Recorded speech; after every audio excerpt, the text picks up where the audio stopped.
And then you introduce a process where exactly that happens. We then create an account where the money flows into. You set up a separate trust.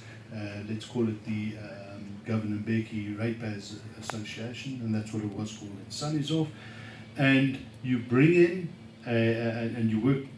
This is actually what the regional, provincial government is supposed to do. They're supposed to come in and govern a defunct town. But if they don't do it, we can go to court and apply. It's a process to do that. And the courts agree to that, and they grant that permission if you've ticked a number of boxes. So unfortunately, you have to go through the process and do it properly. But that is exactly what could and may happen. We will go down that road if we have to. Just a quick question on the same topic. Who can do what if everybody in the town goes rogue? Yes. And just pay the money to Well, you see, that's what happens is when the town gets really upset with this maladministration and it organizes itself. So this is what we're bringing to this process, an organized process. Then you can go rogue, but we've got to be very careful that we don't go rogue in a way, as I said earlier on. You don't get high on your own juice and just start breaking the law. We've got to stay within the law to do that. So there's a process to follow, but that's ultimately what happens. Then everybody is advised to pay the money into the trust account, from where a team of people have to be set up in cooperation with the provincial government and the town. We elect the finance people and everybody else to go and do the work. The councillors sit this side and they don't get a salary. And then what happens is you go through the whole re-election process. But it's complicated, yet it's quite simple if we do it properly. So that, in a nutshell, is a possible journey that this town will go through. We're hoping not to get there until we've tried. You've got to demonstrate that you've tried and engaged and done it meaningfully, and then you move into that process.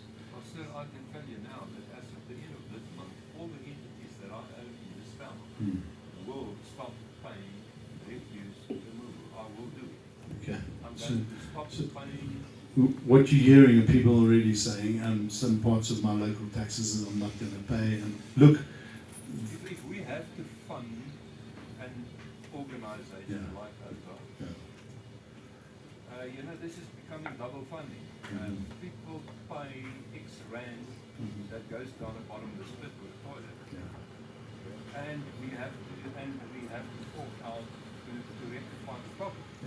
So I'd rather keep the money that I'm throwing in the toilet and pay the people who's going to save the toilet. So let me just elaborate a little bit on that. A lot of people do say, I pay my taxes, I pay my rates, and now I have to fund this initiative. You don't have to fund us, but we can't work. Okay, so we're here and we're saying the amount that we're asking for is a pittance compared to what you are paying. So let me just say it's horrible. Well, let me put it another way. We shouldn't exist. Believe you me, Outa, if this country is run properly, shouldn't be here. Unfortunately, we are. I'll get to you right now. Unfortunately, we are here. And we say fortunately as well, because we have got a dedicated team of passionate activists and professionals that want to do this properly. Yes. The process you're talking about, we will get there. If we have to interdict the town, set them aside, all the rates and taxes. In fact, you take over that bank account as well, if there's anything in it. Any money that goes into it, because people haven't heard about this, so you set up the two accounts. So what happens is, it's a formal process, guys. What you don't want is to have a tax revolt in the local government level.